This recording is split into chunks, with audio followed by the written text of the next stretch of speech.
everyone, and welcome back to our channel. Today we are diving into one of the most famous pieces in the Brazilian guitar repertoire. It's Sons de Carrilhões by João Pernambuco. The composer's real name was João Teixeira Guimarães, and he was born in 1883 in the state of Pernambuco in northeastern Brazil. He passed away in 1947. As a young man, he moved to Rio de Janeiro, and because he constantly talked about his home, its culture, people, and traditions, musicians in Rio began calling him João Pernambuco. That nickname stayed with him for life. Even though he was apparently illiterate, Pernambuco had a deep connection to popular culture, folk rhythms, and traditional music, which quickly brought him into contact with some of the finest musicians of his era. He is also widely considered to be the first Brazilian composer to write original works for solo guitar. Now, what does Sons de Carrilhões mean? The literal translation would be sound of bells. However, and this is important, the Brazilian guitarist Toribio Santos explains that the title actually refers not to church bells or ox bells, but to the sound of the axle of the ox cart. The friction of the wooden axle against the wheel creates a squeaky, repetitive, almost hypnotic sound. So when we play this piece, we're not imitating bells, we're imitating the rustic, rhythmic squeaking of an ox cart in motion. There are several versions of Sons de Carrilhões floating around.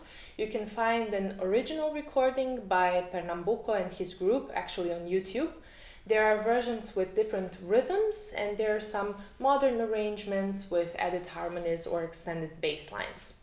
Today I will be working from an older version, the one you can also find on IMSLP, and we'll link everything in the description.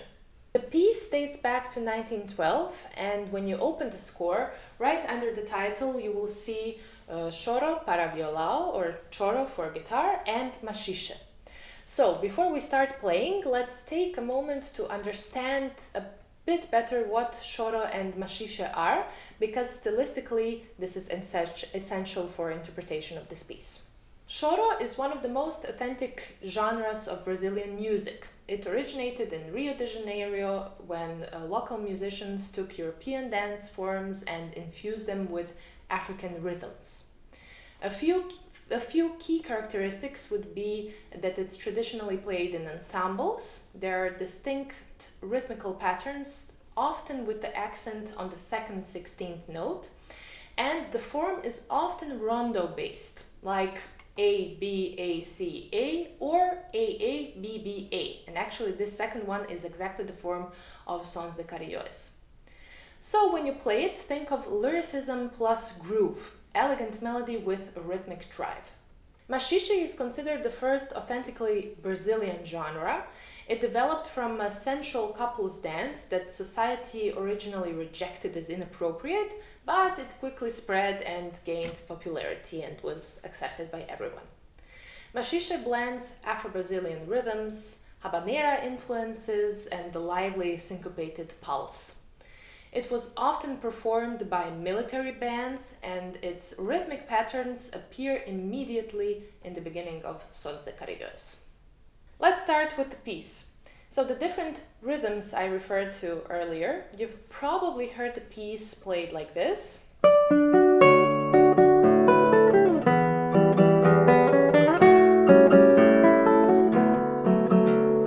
Or like this with a syncopated rhythm.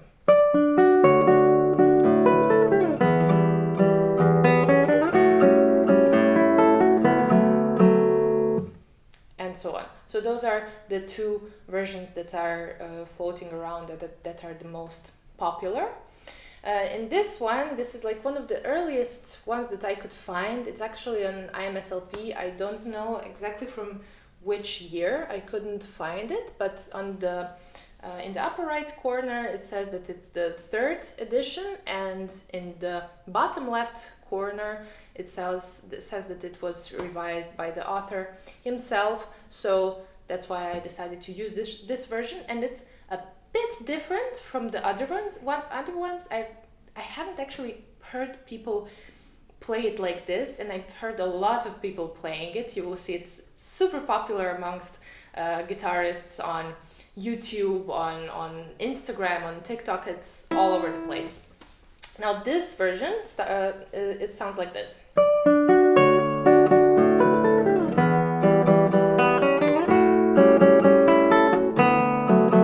So there's this.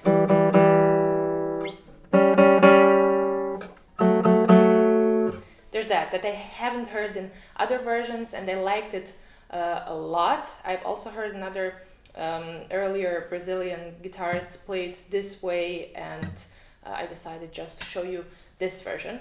Of course, you're free to choose whichever one you want, but also what's really interesting is that this one has the very typical maxixe rhythm. So there are more, of course, there's not just one rhythmical pattern that's maxixe.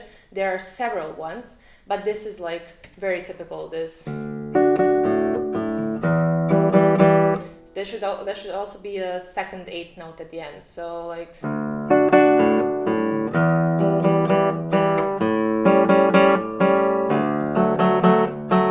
We don't have that second eighth note in the in Pernambuco's piece, but there's and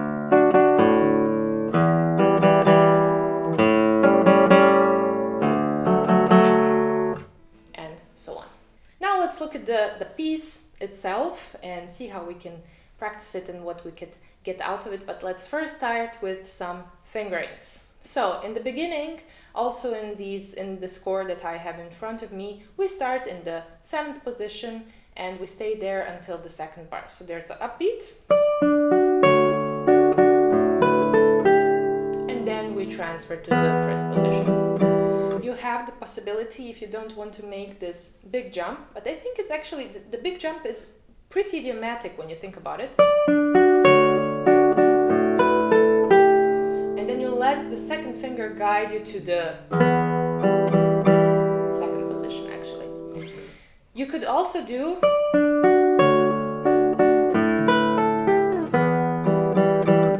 that if you wanted to keep the melody on the 1st string a bit longer.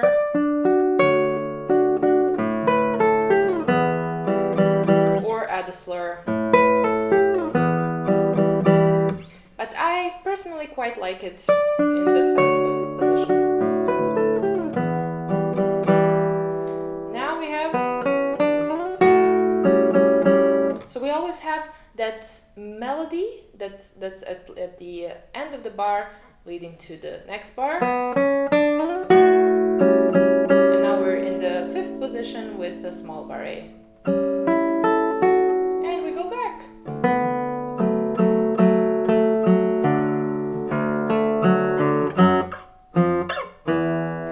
That chromatic movement that's always nice to point out a little bit. I'm not saying that you have to play a bit too much, but just a bit of importance there. And I also, the way I hear it is so a bit separated, not necessarily, it's not staccato, but it's separated. And I wouldn't play it that my taste. I wouldn't play it like. For me, I hear this very clearly. And then once again, we go to the 5th position. We repeat.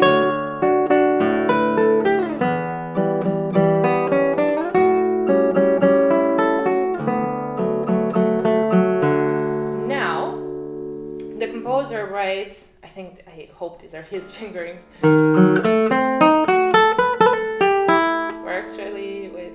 So he writes the following, and then he stays in the 4th position.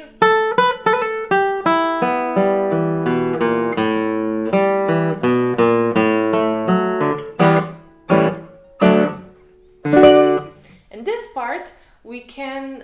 There are a couple of fingers that we could do. He does this, and then he switches to the 4th position. I would here, for a smoother transition, do a slur if we're going to play it on the 5th string. And now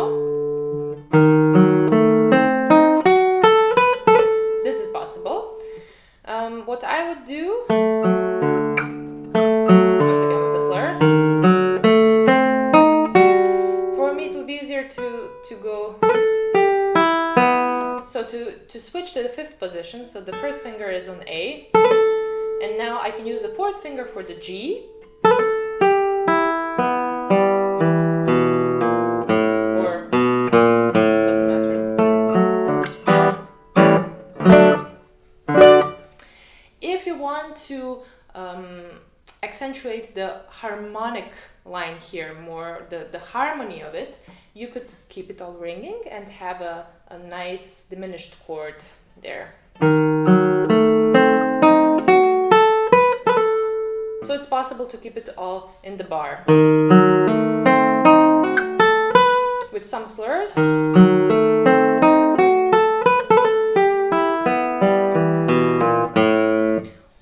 There's also the possibility of playing it as a melodic line here, as we did the first time in the fourth position, or starting in the first one. So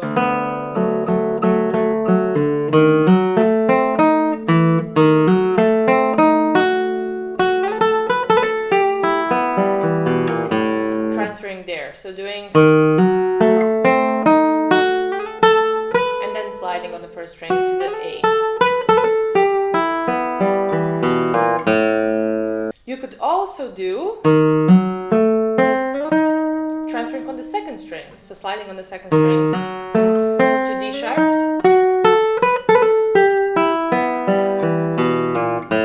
So it really depends on how you hear it, what color do you want to achieve, what kind of mood do you want to accentuate the melodic line or the harmony of it. So it's all up to you right there. And we have the ending of the first part.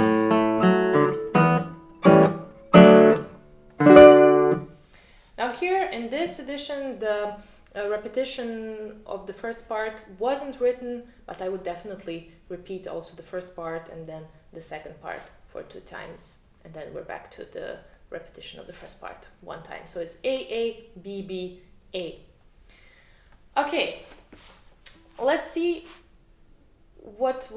how we can get to know the piece a bit more now that we went through the fingerings. Let's first play just the melody. I love doing that with new pieces.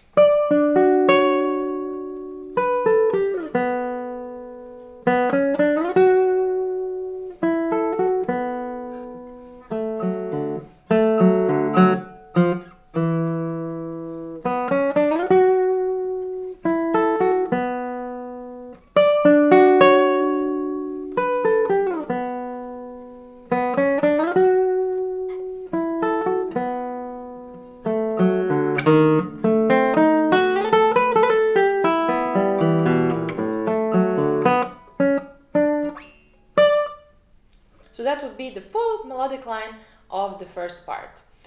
We of course have the accompaniment with the rhythm of the maxixe, and also now let's look at the harmonies a bit. So try to play each chord as one harmony, or sometimes it's even 2, but let's try it. So we have,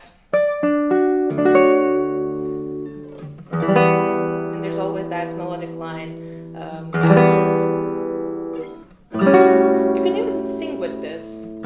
It would be a nice exercise.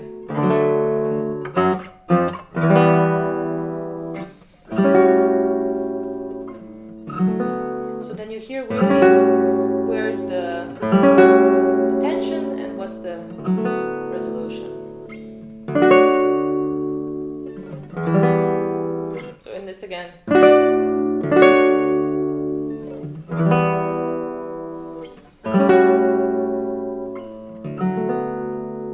And then we have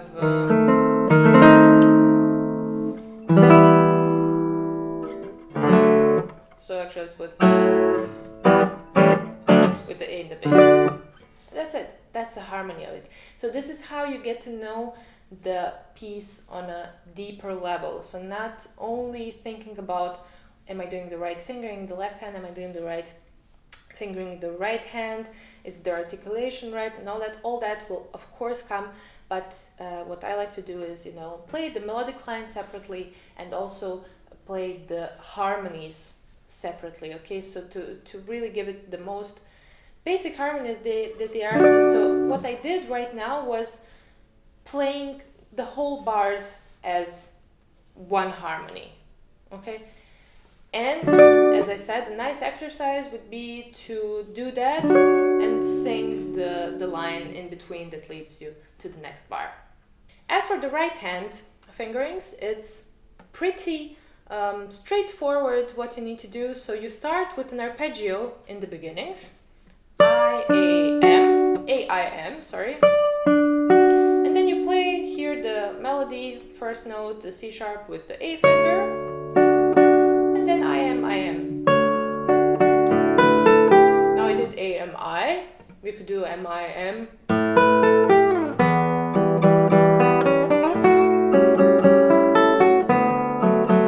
So it's mostly in either doing like small scale runs with 2 different fingers or 3, or doing an arpeggio. So very guitaristic, very idiomatic, and that's why I didn't want to go too deep into that, because it's very straightforward.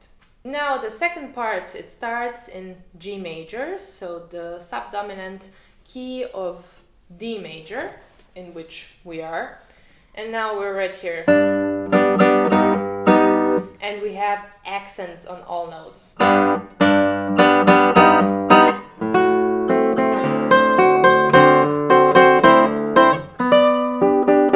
So let's break it down. So we start with the G major. Now we keep the fingers on their frets and just move the first finger to D sharp. And now we go to the 5th position.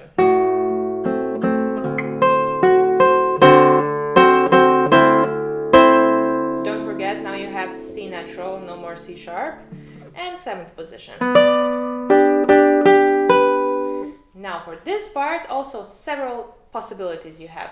You could do it as the composer wrote.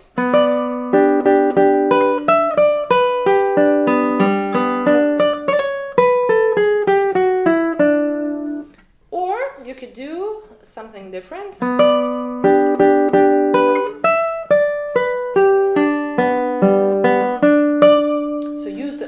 Strings and the 12th fret once again. Now 4th finger on E, 1st finger on D, and then 4, 3, 2, open string, open string, open string, and now we're back to 7th position, D, D, maybe an open string to guide you to this position. And now after this part, we have that little portamento. I know in some modern editions it goes actually from D, which sounds nice, definitely, but here it was clearly written as a C sharp.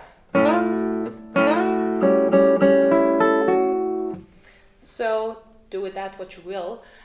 Both sound very nice.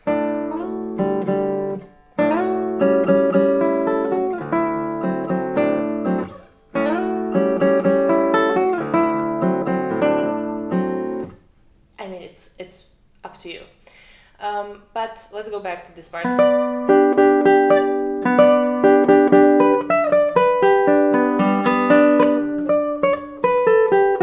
So you have that option of keeping it in the 7th position and showing the harmony of G major.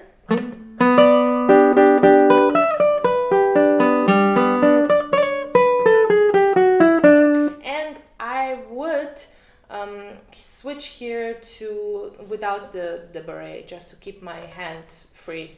Here I need it, but here not anymore.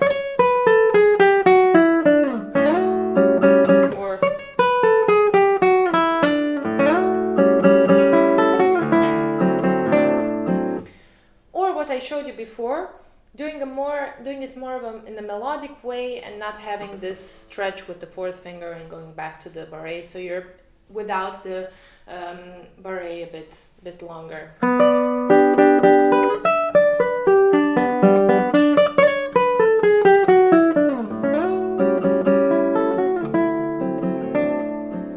Again, as we said, said, with the first part and some of the fingerings, up to you what you want to show, what you want to point out, and also what here in this case what works for your hand a bit better.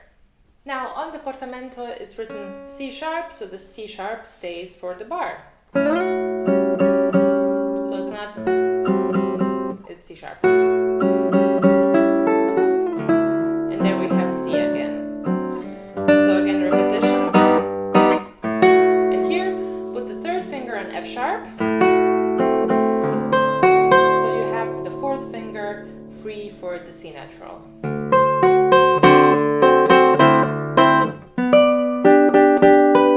And now,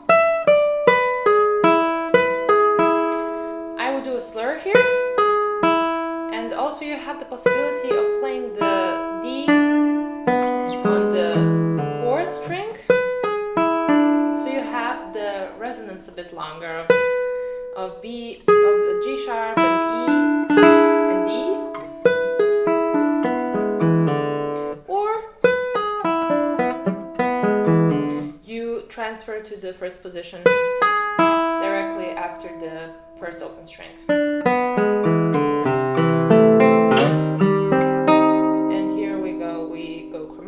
Together with the whole position.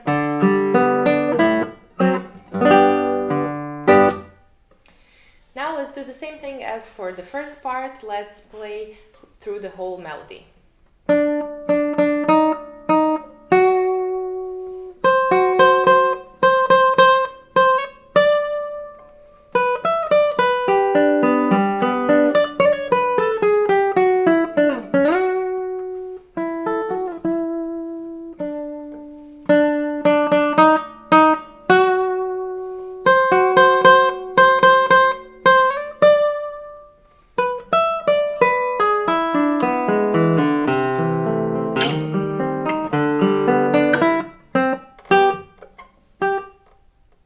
Let's play through the chords also.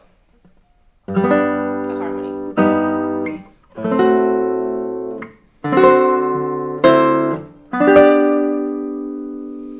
And then this, and then the semi-chromatic line.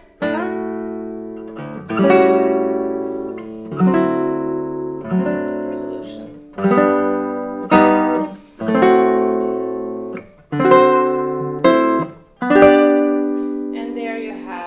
E7.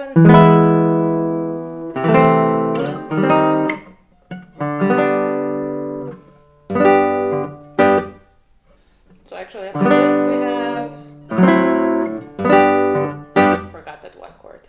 So there are several things to keep in mind with this piece once you've got the fingerings down and you're playing all of the right notes.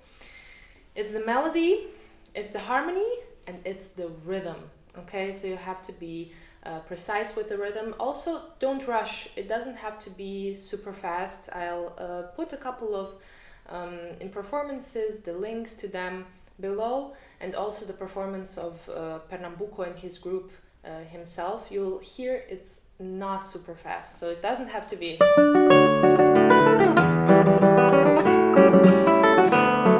Because who's going to dance to that? If you're playing it that fast, then you're just showing off basically, and you're not respecting what the music is actually about. Keep in mind, it's a dance, so it has to be rhythmical. It also shouldn't be, I wouldn't do too much rubato on it. You know, some places, okay, like the endings, the cadences, but not.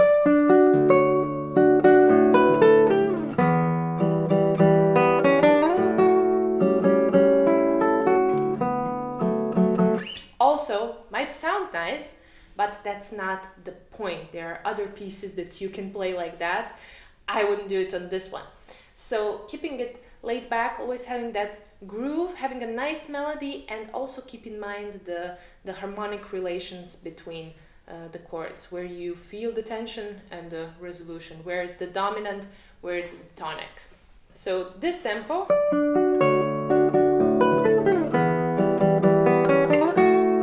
would be enough for me.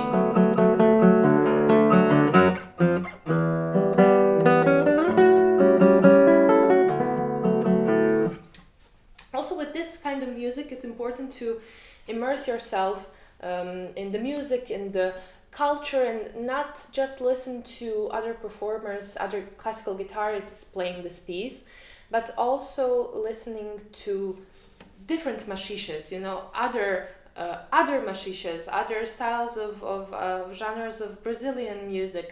Seeing YouTube is amazing, right? There's everything you can find on YouTube. Basically, there are videos of people dancing to machiche in a ballroom, like black and white videos. So this all will help your interpretation and make it as authentic as possible. Thank you so much for watching until the end, and let us know in the comments if you've already played this piece. I'm sure that you've definitely heard it, and let us know if you started learning it, maybe if you haven't played it before, and how it's going. We'll see you in the next video.